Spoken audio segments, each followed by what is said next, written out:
साथियों, ये जो परिवर्तन यात्रा पार्टी निकाल रही है, परिवर्तन क्या परिवर्तन करना चाहिए? सत्ता परिवर्तन से व्यवस्था परिवर्तन नहीं होती।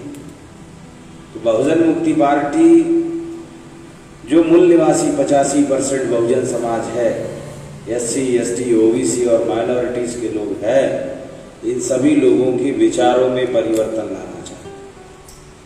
जब विचारों में परिवर्तन होगा तो राजनीति में परिवर्तन आएगा। समाज परिवर्तन जरूरी है। उस परिवर्तन को लेकर के बहुजन मुक्ति पार्टी आप लोगों के बीच में आज उपस्थित है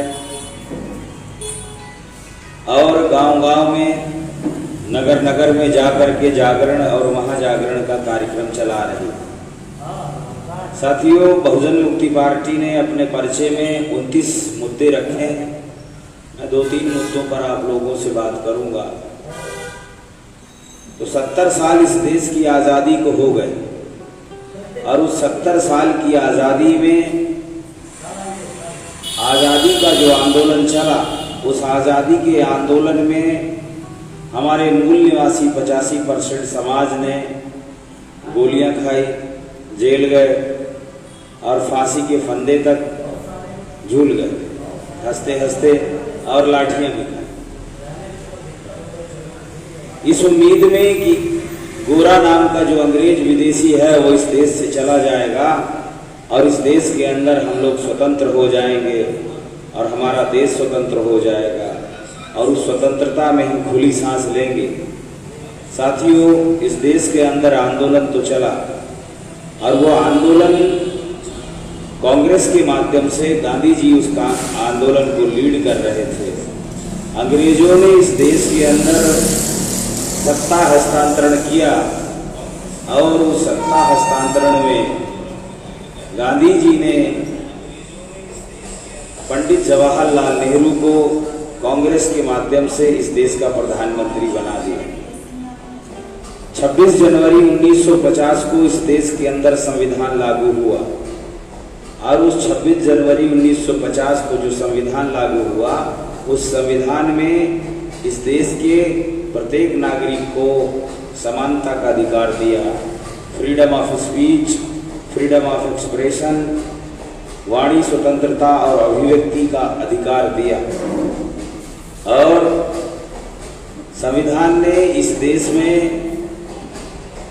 लोकतंत्र में राज करने का, सरकारें बनाने का, सरकारें गिराने का अधिकार भी लोगों को दिया। और संविधान की निचोड़ में जो स्पिरिट है वो नेचुरल जस्टिस का सिद्धांत है। तो साथियों, हमारे लोगों ने इतना संघर्ष किया और 26 जनवरी 1950 को भारतीय संविधान लागू हुआ। पंडित जवाहरलाल नेहरू की जो गवर्नमेंट थी, तो भारत में 26 जनवरी 1950 को एक नए जीवन में देश के लोग प्रवेश हुए। लोकतंत्र इस देश के अंदर बहाल हुआ और भारतीय संविधान सुपुर्द किया गया। पंडित जवाहरलाल नेहरू देश के प्रधानमंत्री हो गए। इस देश के अंदर कांग्रेस के लोगों ने लोकतंत्र लागू ना करने की बजाय इस देश के अंदर उन्होंने लूटतंत्र लागू कर दिया। जो लोकतंत्र था उसे नहीं लागू किया और लूटतंत्र इस देश के अंदर खड़ा कर दिया। 70 साल की आज़ादी में हमारे लोगों का क्या हाल है वो आज आप लोगों को सबको दिखाई दे रहा है। इस देश के अंदर अगर लोकतंत्र होता तो प्रत्येक नागरिक खुशहाल होता और हमारे लोगों की जो आज समस्याएं हैं वो समस्याएं नहीं होती। कांग्रेस पार्टी ने लूटतंत्र लागू किया और लूटतंत्र के माध्यम से इस देश के अंदर मनुवादी जो व्यवस्था है उस व्यवस्था को मजबूत करने का, जो असमानता पर खड़ी है, जो असमानता का व्यवहार रखती है, उस व्यवस्था को मजबूत करने का काम कांग्रेस ने किया।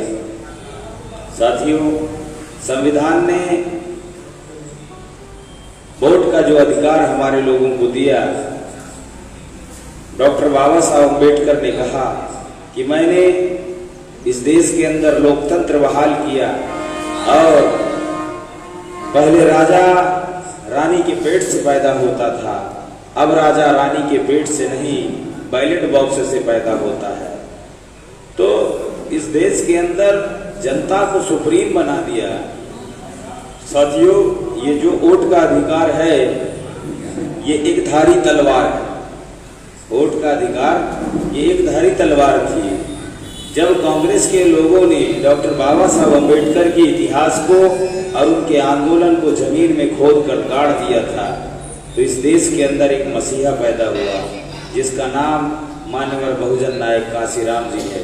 उन्होंने बाबा साहब अम्बेडकर के आंदोलन को पुनर्जीवित किया और इस देश के अंदर नारा लगाया, वोट हमारा राज तुम्हारा, नहीं चलेगा नहीं चलेगा।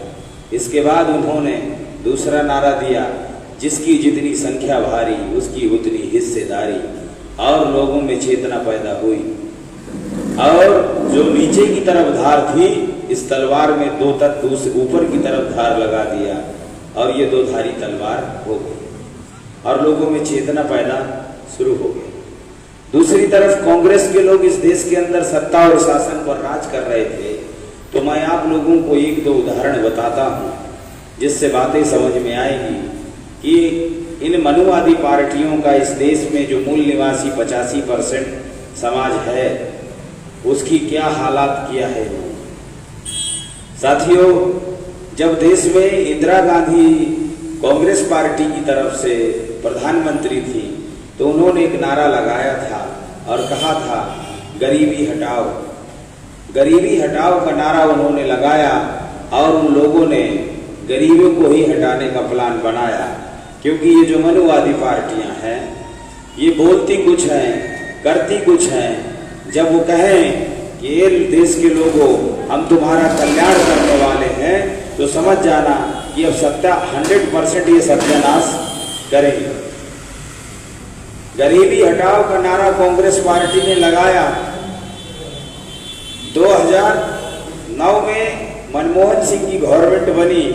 वो मनमोहन सिंह की गवर्नमेंट जब बनी कांग्रेस की सेंट्रल गवर्नमेंट, वो सेंट्रल गवर्नमेंट में जो बनी उस समय पर 2009 में सच्चर कमीशन का जो रिपोर्ट आया,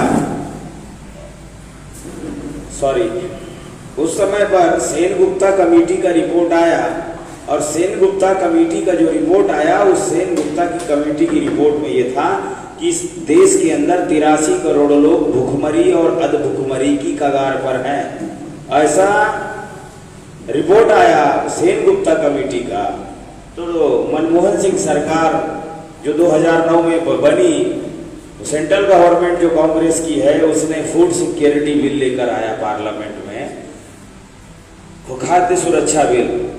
वो खाद्य सुरक्षा बिल क्यों लेकर आए? उन्होंने कहा भूखमरी और अधभूखमरी की कगार पर देश पहुंच गया है तो बंदोबस्त करना होगा। तो उन्होंने कहा कि हम फूड सिक्योरिटी एक्ट लेकर आए हैं, खाद्य सुरक्षा बिल, कि आपको अब राशन कार्ड की दुकान पर राशन मिलेगा, हम आपको मरने नहीं देंगे, मरने नहीं देंगे, पर आपको मोटा भी होने नहीं देंगे। आपको इतना देंगे खाने को कि आप जो है 2 टांगों से चल करके बैलेट बॉक्स का जो बूथ है वहां तक जाओ और वहां वोट डालो सिर्फ हमारे। गरीबी हटाओ का नारा लगाया। 2009 आते आते सेन गुप्ता कमेटी का रिपोर्ट आया, गरीबों को हटा दिया। जब गरीबों को हटा दिया तब ना फूड सिक्योरिटी एक्ट लेकर आए, खाद्य सुरक्षा बिल। तो साथियों, काशीराम साहब कहते थे कि ये जो सांपनाथ है ये धीरे धीरे लोगों को काटता है, धीरे धीरे इसका जहर चढ़ता है। सांपनाथ जब काटता है तो जहर धीरे धीरे चढ़ता है। इंदिरा गांधी ने नारा दिया गरीबी हटाओ का। देश में 70 साल की आजादी में 65 साल तक, लगभग 55 साल तक कांग्रेस पार्टी ने राज किया। राज भी तुम्हारा, सत्ता भी तुम्हारी, नारा भी तुम्हारा, फिर ऐसा क्यों हाल हो गया? इसके लिए जिम्मेदार कौन है? जिम्मेदार वो लोग। दूसरा साथियों, कांग्रेस पार्टी ने इस देश के अंदर जितना सत्यानाश लोगों का किया और इस देश के अंदर मनुवादी व्यवस्था को मजबूत करने का जितना काम कांग्रेस पार्टी ने किया, उतना अभी बीजेपी ने नहीं किया। ये जो इस देश के अंदर बहुत समझने वाली बात है, इस देश के अंदर जो मनुवादी व्यवस्था है, इस देश के अंदर जो बीजेपी है और कांग्रेस है, इनको भी पैदा करके मजबूत करने का काम कांग्रेस पार्टी ने किया। कितने लोगों को मालूम?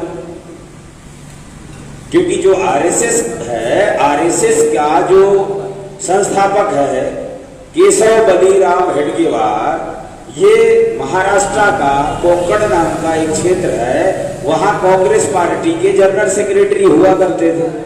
वहां से इस्तीफा देकर के उन्होंने संघ परिवार का विश्व हिंदू परिषद का निर्माण किया और बीजेपी आई। तो ये समझने की जरूरत है। दूसरा, इस देश के अंदर सच्चर कमीशन का रिपोर्ट आया, किसमें आया? कांग्रेस पार्टी के शासनकाल में ही आया।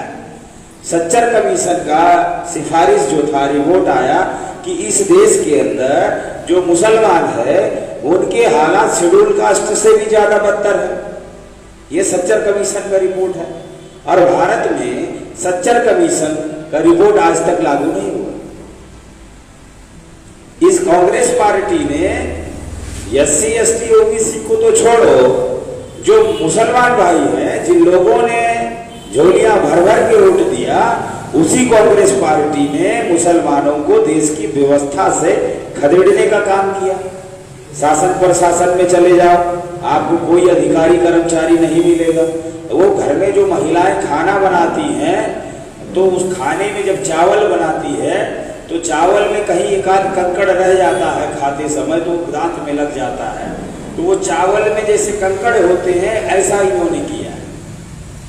इस देश की व्यवस्था में खदेड़ दिया और हमारे लोग कांग्रेस को मजबूत करते रहे कि इसने हमें आजादी दिलाया।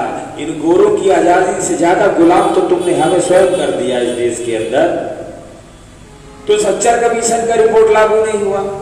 दूसरी मैं एक खास बात बताता हूं जो बहुत ही गंभीर बात है और इसको दिमाग में गांठ बांधकर डाल लेना चाहिए। सीरियस है, बहुत गंभीर बात है कि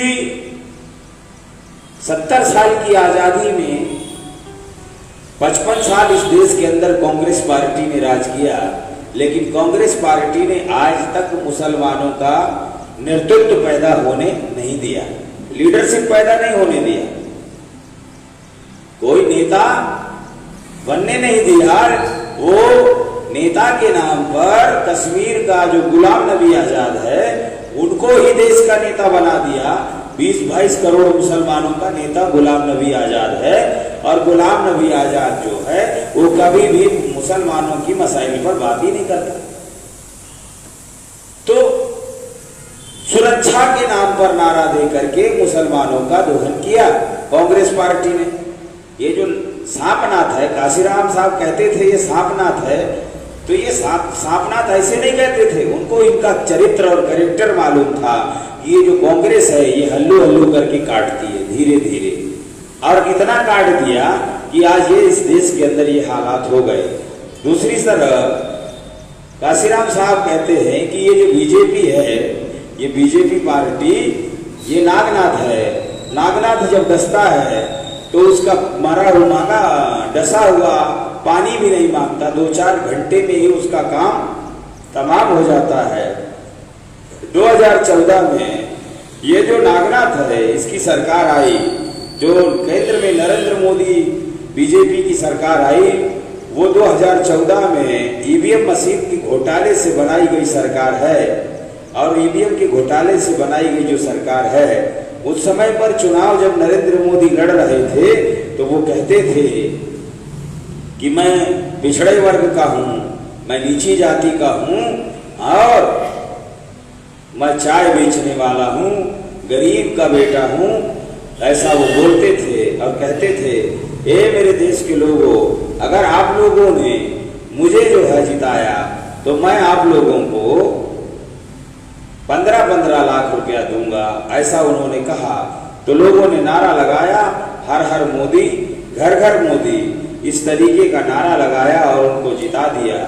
जब नरेंद्र मोदी सेंट्रल गवर्नमेंट दिल्ली में आए, उस समय पर उन्होंने लोगों को कहा कि ऐसा करो, आप लोग खाता खुलवाओ जीरो बैलेंस का और 15-15 लाख रुपया आपको दिया जाएगा। आज तक वो 15 लाख रुपया किसी के खाते में नहीं पहुंचा। जब खाता लोगों ने खुलवाया तो उस समय पर जो मैनेजर है बैंक का, उसने कहा कि जीरो बैलेंस का खाता है, इस खाते को थोड़ा पैसा डालो। लोगों ने कर्जा लेकर के, उधार दे करके वो खाते में पैसा डाला। फिर नरेंद्र मोदी जी आते हैं और कहते हैं इस देश पर मंदी आ गई है, इस देश में बहुत ज्यादा आर्थिक संकट पैदा हो गया है, तो राष्ट्र निर्माण के लिए सभी लोगों को सहयोग करना होगा। तो बैंक वालों को कहा कि सभी के खाते से किसी से 100, किसी से 200, किसी से 400 रुपया, जैसा जहां मिले वैसा काट लो। हजारों करोड़, लाखों करोड़ रुपया नरेंद्र मोदी सरकार ने इस देश के जो गरीब मजदूर, SC, ST, OBC माइनॉरिटीज के लोग हैं उनका छीन लिया और बाद में कहा हिसाब भी नहीं। तो इस तरीके से साथियों, जो लोगों के पास पैसा नहीं था, जिन्होंने मजदूरी करके पैसा दिया था, वो लोगों को उनको मालूम था कि इनके पास कुछ है नहीं, तो उन्होंने क्या किया, भागे भूत की लंगोटी ही खींच लिया। जब भूत भागता है तो उसकी पकड़ में अगर लंगोटी आ जाए तो वो भी खींच लो। ये नागनाथ सरकार जो है, ये जो RSS के इशारे पर चलने वाली सरकार है, इन लोगों ने इस देश के लोगों का सत्यानाश कर दिया। हम एक गांव से जा रहे थे, उस गांव के बच्चों ने नारा लगा रहे थे, और बच्चे क्या कह रहे थे, हर हर मोदी घर घर खोदी, हर हर मोदी घर घर खोदी। उनके कहने का भाव था कि ये जो मोदी है ये एक दिन सबके घरों को खुदवा डालेगा, ये मानने वाला नहीं है। तो अभी उन्होंने क्या किया, जो कांग्रेस की पॉलिसी थी प्राइवेटाइजेशन की, वो पॉलिसी को इन्होंने तेज गति से चलाने का संकल्प लिया और इस देश के अंदर सभी सरकारी डिपार्टमेंटों को प्राइवेटाइजेशन में डाल दिया और वहां से प्राइवेट सेक्टर कर दिया। क्योंकि पब्लिक अंडरटेकिंग सेक्टर जो एरिया है वहां पर रिजर्वेशन होता है और जो प्राइवेट सेक्टर है वहां रिजर्वेशन नहीं होता। रिजर्वेशन स्वतः समाप्त हो जाए इस देश के अंदर, इन लोगों ने ऐसा काम वहां पर किया। रेलवे को भेज दिया, BSNL को भेज दिया, एयरपोर्ट भेज दिया, बंदरगाह भेज दिया। इस देश की जो नवरत्न कंपनियां हैं, भेल है, बाल्को है, इस तरीके की जो बड़ी बड़ी कंपनियां हैं उनको बेच दिया और उनको पौने पौने दाम में इस देश के उद्योगपतियों को दिया। ऐसा वो कर रहे और शिक्षा को खोद डाला, लोगों के रोजगार को खोद डाला मोदी जी ने। जब से मोदी जी इस देश के अंदर आए हैं और ये जो नागनाथ की सरकार लिए बैठे हैं, ये लोगों को डसने के अलावा कुछ नहीं कर रहे। इस देश के अंदर संकट ही संकट ये लोग पैदा कर रहे हैं और साथियों, इस तरीके से लोगों को बहुत ज्यादा तकलीफें और परेशानियां पैदा हो रही हैं। ये है बीजेपी का चरित्र, ये जो नागनाथ, और नागनाथ जो डस रहा है ये सांपनाथ की सहमति से डस रहा है। नागनाथ जो डस रहा है ये सांपनाथ की सहमति से डस रहा है, क्योंकि सांपनाथ कहता है कि मैं तो 65 साल से डस रहा हूं, तो अभी मैं थक गया हूं डसते डसते, मेरा जहर भी थोड़ा कम हो गया है, क्योंकि मेरे जो दांत हैं वो कमजोर हो गए हैं। तुम नागनाथ हो, तुम्हारा जहर ज्यादा है, तुम तेजी के साथ डसो, हम तुम्हारे साथ हैं। आज तक 2014 से लेकर के EVM का जो भंडाफोड़ हुआ इस देश के अंदर, अपोजिशन में कांग्रेस पार्टी है, कांग्रेस ने एक बार भी EVM का विरोध नहीं किया। इससे यह सिद्ध होता है कि कांग्रेस की सहमति से इस देश की सत्ता और शासन को बीजेपी के RSS के लोगों ने हाईजैक कर लिया है। यह है, इतना खतरनाक है। दूसरा, अभी 1992 में अटल बिहारी वाजपेयी की सरकार बनी वो अटल बिहारी वाजपेयी की सरकार बनने से पहले मंडल कमीशन का आंदोलन इस देश के अंदर चला, और वो जो मंडल कमीशन का आंदोलन चला उसको काशीराम साहब लीड कर रहे थे। दूसरी तरफ इस देश में कमंडल का आंदोलन चला, और इस देश में जो उत्तर प्रदेश के अंदर जो अयोध्या है वो बाबरी मस्जिद निशाना बनाया। निशाना बाबरी मस्जिद नहीं थी, जो मंडल कमीशन चल रहा था, ओबीसी का जो रिजर्वेशन है, हक और अधिकार है, उसकी लड़ाई को डाइवर्ट करने के लिए इन्होंने कमंडल का आंदोलन शुरू किया। लाल कृष्ण आडवाणी के माध्यम से निशाना मुसलमानों को बनाया। सत्यानाश करने का काम इन लोगों ने ओबीसी के लोगों का किया, क्योंकि मंडल कमीशन की जो लड़ाई चल रही थी उसकी धार को कम करने का काम किया। रोक तो नहीं पाए, क्योंकि देवीलाल और शरद यादव, लालू प्रसाद यादव, एच.डी. देवगौड़ा, चौधरी चरण सिंह, इनके माध्यम से जो दबाव पड़ रहा था वीपी सिंह की सरकार को कि तुम्हारी सरकार गिरा देंगे, मंडल कमीशन लागू करो, तो उन्होंने 27% रिजर्वेशन ओबीसी के लिए लागू किया। दूसरा साथियों, 92 में अटल बिहारी वाजपेयी की सरकार 92 में बनी थी, 99 में 13 दिन की सरकार बनी थी, और इसके बाद 5 साल उसने जो चलाया वो कब बनी थी? 92 के बाद, हाँ 2004 तक। तो वो अटल बिहारी वाजपेयी की जो सरकार है वो सरकार में एक प्रस्ताव रखा था, उसने एक प्रस्ताव रखा था अटल बिहारी वाजपेयी ने कि भारतीय संविधान की समीक्षा की जाए। साथियों, उस समय पर देश में बहुत लोगों ने विरोध किया, अलग अलग पार्टियों ने और इस देश की जनता ने। तो वो संविधान समीक्षा मुद्दा था, पीछे हो गया, क्योंकि उस समय पर के.आर. नारायण देश के राष्ट्रपति थे। के.आर. नारायण ने उन लोगों को कहा कि संविधान कितना भी अच्छा क्यों न हो, अगर चलाने वाले लोग बुरे हैं तो ये संविधान बुरा साबित होगा। ऐसा उन्होंने कहा। अगर संविधान बुरा है और चलाने वाले लोग अच्छे हैं तो संविधान अच्छा साबित होगा। साथियों, वो मुद्दा वहीं पर अटल बिहारी वाजपेयी ने छोड़ दिया और संविधान समीक्षा का जो मामला था वो रुक गया। जैसे ही 2014 में नरेंद्र मोदी की ये जो नागनाथ सरकार है ये आई, और इन लोगों ने इस देश के अंदर पार्लियामेंट के अंदर एक प्रस्ताव रखा। वो पार्लियामेंट में क्या प्रस्ताव रखा कि नई संसद का निर्माण करना चाहिए, नई संसद का निर्माण करना चाहिए। उन्होंने प्रस्ताव को पास करके और बनाने का फैसला शुरू डिसीजन ले लिया। अभी 15 दिन पहले एक यतीन्द्र गिरी नाम का कोई महामंडलेश्वर अपने आप को कहते हैं, वो महामंडलेश्वर कह रहा है कि नई संसद में इस देश के अंदर नए संविधान के साथ प्रवेश करना चाहिए। नई संसद में नए संविधान के साथ प्रवेश करना चाहिए। साथियों, इसका मतलब ये है कि ये लोग इस देश के भारतीय संविधान जो है उसको बदलना चाहते हैं। अंग्रेजों आज जो भारतीय संविधान में हमको अधिकार मिला, जिनकी हम बातें नहीं सुनते हैं, अगर भारतीय संविधान बदल गया तो उनकी हमें लातें खानी होगी। और इस देश के अंदर जो समानता का अधिकार प्रत्येक नागरिक को दिया गया है, वो समानता के अधिकार को खत्म कर दिया जाएगा। और इस देश के अंदर ये जो मनुवादी पार्टियां हैं ये फांसीवादी व्यवस्था लेकर के आएंगी, और जिसको जब चाहेंगी तब पीड़ा और प्रताड़ना करने का काम करेगी। मतलब जो गुलामी है वो राजा और रजवाड़ों के जमाने से ज्यादा खतरनाक होने वाली है।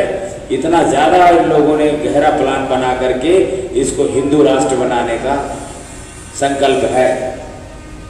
साथियों, इस तरीके से ये लोग इस देश के संविधान को बदल देना चाहते हैं। एक तो इनका ये एजेंडा है।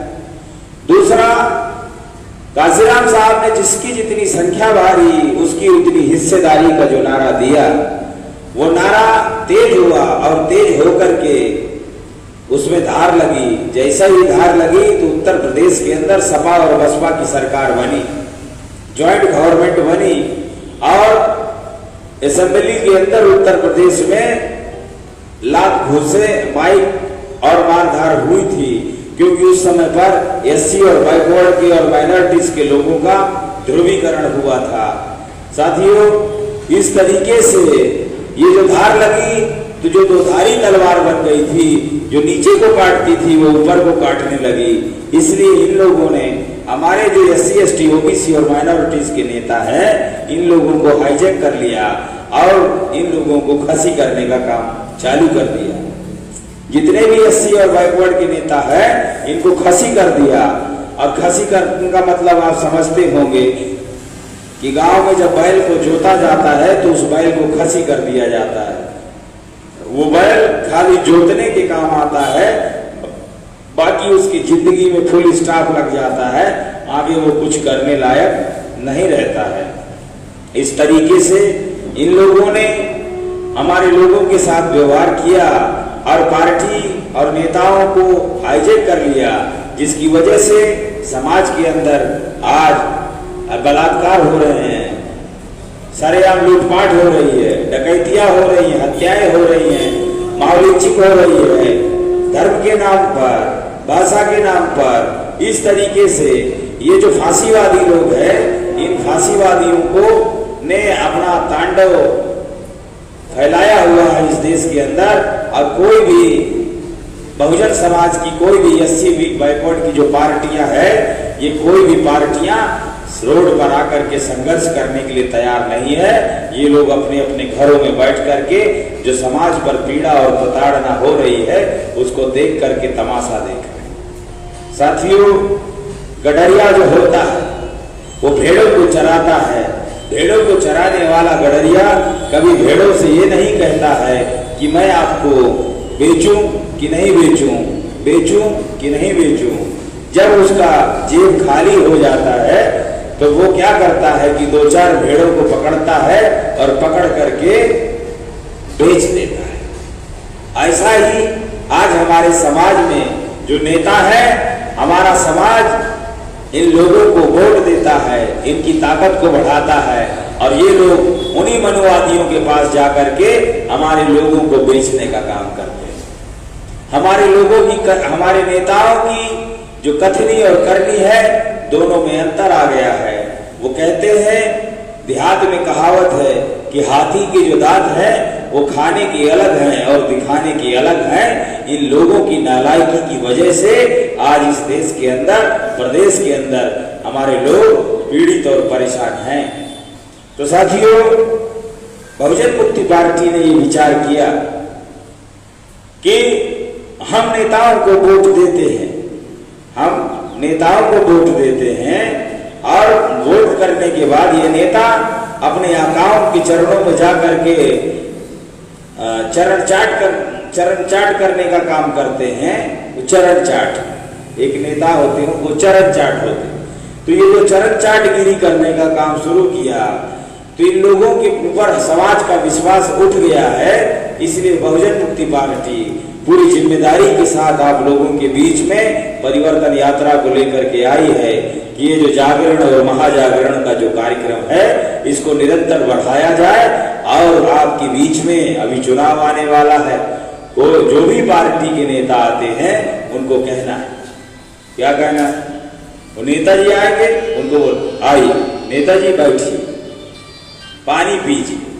इसके बाद नेताजी कहेंगे हमारी पार्टी की ये पॉलिसी है, हम आपको अभी आप लोगों का इतना कल्याण कर दिया है, बाकी का कल्याण भी हम आपका कर देंगे, ऐसा वो बोलेंगे। उनको बोलना, नेताजी आप लोगों ने हमारा बहुत कल्याण कर दिया है, अभी ऐसा करो, आगे भी आप हमारा कल्याण करोगे, ऐसा हम मानते हैं। आप हमारा आगे भी कल्याण करोगे, ऐसा हम मानते हैं। हम आपको बता देना है, हम बता देना चाहते हैं कि हम आप पर बहुत भरोसा करते हैं नेताजी, हम तो आप पर बहुत ज्यादा भरोसा करते हैं, इसलिए हम अपना वोट और मत आपको देते हैं। पर नेताजी एक बात कहना चाहते हैं, वो कहेगा, बोलो। आपने उनको कहना, नेताजी आप लोग हमको ये मुद्दे जो आप बता रहे हो कि हमारा कल्याण आगे करोगे, ये बात हमने मान लिया, लेकिन आप भी तो कुछ गारंटी हमको दोगे।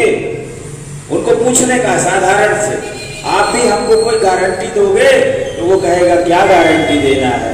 उनको बोलना कि नेताजी ये जो आपके मुद्दे हैं, इन मुद्दों को 100 रुपए की स्टैम्प पेपर पर टाइप करवा कर और इसकी नोटरी करवा करके हमको हमारे अपने जो जनता है आपके विधानसभा चुनाव क्षेत्र में उनको बंटवा दो, और ओरिजिनल कॉपी आप खुद ही रख लो अपने पास, खाली फोटो कॉपी ही बंटवा दो। तो वो नेताजी कहेगा, फंस जाएगा। वो कहेगा देखो मैं अपने हाई कमांड को बात करता हूं, ऊपर वाले को बात करता हूं। तो उसको बोलने का कि तुम ऊपर बात करो चाहे नीचे बात करो, ऊपर बात करो चाहे नीचे बात करो, लेकिन हमने आप पर भरोसा किया। आपकी भी कोई गारंटी होना चाहिए कि आपस में जब कोई सामान लिया और दिया जाता है तो गारंटी होती है, क्योंकि ये जो अनमोल हमको हथियार हमारे संविधान में मिला, ये हमारी आने वाली नस्लों को और पीढ़ियों की सुरक्षा का मामला है। इसलिए हम अपने विश्वास को, अपने मत को ऐसे खुला नहीं छोड़ सकते हैं। उनको कहना है कि अब जमाना एडवांस हो गया है, तो हम लोग भी थोड़ा एडवांस हो गए हैं नेताजी, नई टेक्नोलॉजी आ गई है, तो इसीलिए हम टेक्नोलॉजी के साथ चलना चाहते हैं, वक्त के साथ। तो आप हमको 100 रुपए की स्टाम्प पेपर पे ये नोटरी करके दे दो। अगर नेताजी बोलता है ऊपर बात करूंगा, फिर बोलेगा अच्छा मैंने आपकी बात सुन लिया, आपकी बात बहुत सही है, लेकिन मैं अभी थोड़ा जल्दी में हूं, अगली जगह मीटिंग को जाना है। तो आप लोग समझ जाना, नेताजी जाने वाले हैं, तो उनको रोकना और उनको बोलना नेताजी अब की बार दूर से नमस्कार। क्या बोलना है? नेताजी अब की बार दूर से नमस्कार। वो कहेगा दूर से नमस्कार, अगर बोलता है तो ठीक है, ज्यादा जल्दी में होगा तो खिसक जाएगा। अगर वो पूछेगा दूर से नमस्कार का क्या मतलब है, तो उनको कहना है कि नेताजी जब तक आप स्टाम्प पेपर पे लिख करके अपने हमारे भले के मुद्दे लेकर नहीं आओगे, तब तक इस गांव में, इस क्षेत्र में आपको प्रवेश करने की जरूरत नहीं है। तो अगर ऐसा कहने के बाद नेताजी थोड़ा गर्म हो जाए, तो उनको कहना कि नेताजी अब की बार अंतिम संस्कार, आपकी राजनीति का हम लोग अंतिम संस्कार कर देंगे, क्योंकि नेता तो हम बनाते हैं, वोट का अधिकार हमारे पास है। इतना अगर करना, इतना हमारे लोग करते हैं। ज्यादा लंबी लड़ाई नहीं बता रहा, ज्यादा लंबी लड़ाई तो बहुजन मुक्ति पार्टी और लड़ रही है और सामाजिक संगठन लड़ रहे हैं।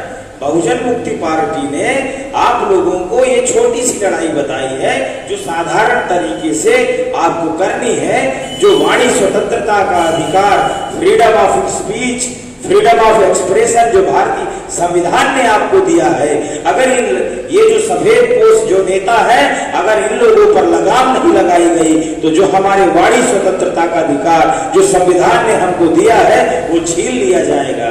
और अगर छीन गया तो हमारे आने वाले समय में ये संविधान अगर इन देशद्रोहियों ने बदल दिया, तो हमारी दास्तान भी नहीं मिलेगी दास्तानों में। इस बात को समझने की जरूरत है। तो लगाम लगाना होगा तो कैसे होगा? ये जो नेता आते हैं, इन नेताओं पर लगाम लगाओ। ऊंट होता है, ऊंट बहुत बड़ा जानवर है, अगर किसी आदमी को पकड़ ले मुंह से तो ऐसे हिला करके फेंक देगा दूर, लेकिन ऊंट के नाक में एक लकड़ी की इतनी बड़ी किल्ली डली होती है, उसको क्या ऐसे बोलते हैं, नकेल डली होती, इतनी बड़ी होती है, उसमें रस्सी बंधी होती है। अगर उस रस्सी को जरा सा खींच लो तो ऊंट तुरंत बैठ जाता है। तो ये जो ऊंट आने वाले हैं चुनाव के समय में, इनकी नाक पर नकेल डालने का मैंने तरीका बता दिया है। धीरे से खींच लेना, अगर नाक ना रगड़ता रहे तो बताना। दूसरी बात, अगर लिख करके दे दिया और जीत गया, लिख कर दे दिया और भरोसा हो गया और जीत गया, और फिर भी कुछ नहीं किया, तो 2-4-10 लोग ले जा करके कोर्ट में उसको खड़ा कर सकते हैं। और अगर लोगों ने नहीं किया, तो बहुजन मुक्ति पार्टी का हर विधानसभा में जाल है, अभी गांव-गांव में जाल फैल रहा है। हमको बताना, हम तो पागल आदमी हैं, हम लोग तो घूम ही रहे हैं, हम खुद ही लोगों को ले जा करके और कोर्ट में नेताजी को अखाड़े में बुलवा लेंगे, तो सीधा नेताजी जेल जाएंगे 420 के केस में। तो ये समझने की जरूरत है, क्योंकि ये संविधान संविधान नहीं, हमारी जान बसी है हमारे लोगों की, इसको बचाना जरूरी है। नहीं तो इस देश के अंदर ये जो देशद्रोही सत्ता के भेड़िए हैं ये हमारे लोगों को खा जाएंगे। इसलिए हमारे नेताओं को हमें इनकी दलाली रोकनी होगी, इन पर लगाम लगाना होगा और इनको समझाना होगा कि हम मालिक हैं, तुम नौकर हो, हम मालिक हैं, तुम नौकर हो, हम जैसा कहेंगे वैसा करना होगा। इसलिए साथियों, आप सभी लोगों को सतर्कता रखनी है, बहुजन मुक्ति पार्टी की सदस्यता लेनी है और ये जो समाज के अंदर बहुजन मुक्ति पार्टी झंडा और डंडा लेकर आई है, साथियों इस झंडे और डंडे के साथ हमको काम करना है और आगे बढ़ना है। अगर इस तरीके से इन लोगों ने हरकत किया और वो करेंगे, वो मानने वाले नहीं हैं, तो बहुजन मुक्ति पार्टी जो झंडा और डंडा लेकर आई है, समाज के अंदर डंडा तैयार कर रही है और झंडा भी है। जब तक झंडे से काम चलेगा तब तक झंडे से काम चलाएंगे और झंडे से काम नहीं चलेगा तो झंडे को निकाल करके जेब में रखेंगे और फिर डंडे से काम चलाएंगे। वो जो डंडा है वो SC ST OBC और माइनॉरिटीज के जो लोग हैं हमारे, ये समाज का डंडा है। जितना ज्यादा इनके अंदर ध्रुवीकरण होगा उतना मोटा डंडा तैयार होगा, जितना मोटा डंडा तैयार होगा उतना ही ताकतवर होगा। अगर ज्यादा ताकतवर तैयार हो गया तो कहो चलाने की जरूरत ही ना पड़े, दिखाने से ही काम चल जाए। लेकिन इन देशद्रोहियों का जो चरित्र है वो हमको बहुत अच्छी तरीके से मालूम है, बिना चलाए ये मानने वाले नहीं हैं, इसलिए चलाने की तैयारी करना होगा। क्योंकि भारतीय संविधान को हम ऐसे बदलने नहीं देंगे, इसको बचाने के लिए हम किसी भी हद तक जा सकते हैं। काशीराम साहब कहते थे कि मैं इस देश के अंदर वायलेट की तैयारी करता हूँ, मैं इस देश के अंदर वायलेट की तैयारी करता हूँ। और अगर वायलेट की तैयारी फेल हो गई और इन लोगों ने अगर इस हमारे देश में संविधान जो है उसको छेड़ा या हमारी आजादी में बाधा पहुंचाई तो फिर हम बुलेट की तैयारी भी कर रहे हैं। ऐसा काशीराम साहब कहते थे कि मैं वायलेट के साथ साथ बुलेट की तैयारी भी कर रहा हूं और अगर इन्होंने संविधान उठा बदलने का प्रयास किया तो हम किसी भी हद तक जाएंगे और इन ब्राह्मणवादियों से आर पार की लड़ाई लड़ेंगे, इन मनुवादी पार्टियों से। और इसके लिए हम तैयार हैं और निरंतर समाज में जाकर के ये परिवर्तन यात्राएं निकाली जा रही हैं और उस संघर्ष के लिए हमें लोगों को तैयार कर रहे हैं। साथियों, आप बहुजन मुक्ति पार्टी की जो विचारधारा है महापुरुषों की, इसको जन जन तक पहुंचाएंगे, इस पार्टी के सदस्य बनेंगे, पदाधिकारी बनेंगे और ये पार्टी को अपनी पार्टी समझ करके विचारधारा जो महापुरुषों के सिद्धांतों पर खड़ी और समानता के आधार पर जो बनाई गई पार्टी है उसको आगे पहुंचाएंगे और इसकी नीतियों को जन जन तक बताएंगे और इन नेताओं को लगाम लगाने के लिए जितना जल्दी और ज्यादा से ज्यादा हो सके गांव-गांव तक पार्टी के संदेश को पहुंचा दीजिए, जिसकी वजह से इस देश में जो होने वाला सत्यानाश है हमारे मूल निवासी 85% समाज को बचाया जा सके। मैं इतना ही कहना चाहता हूं। धन्यवाद। जय मूल निवासी।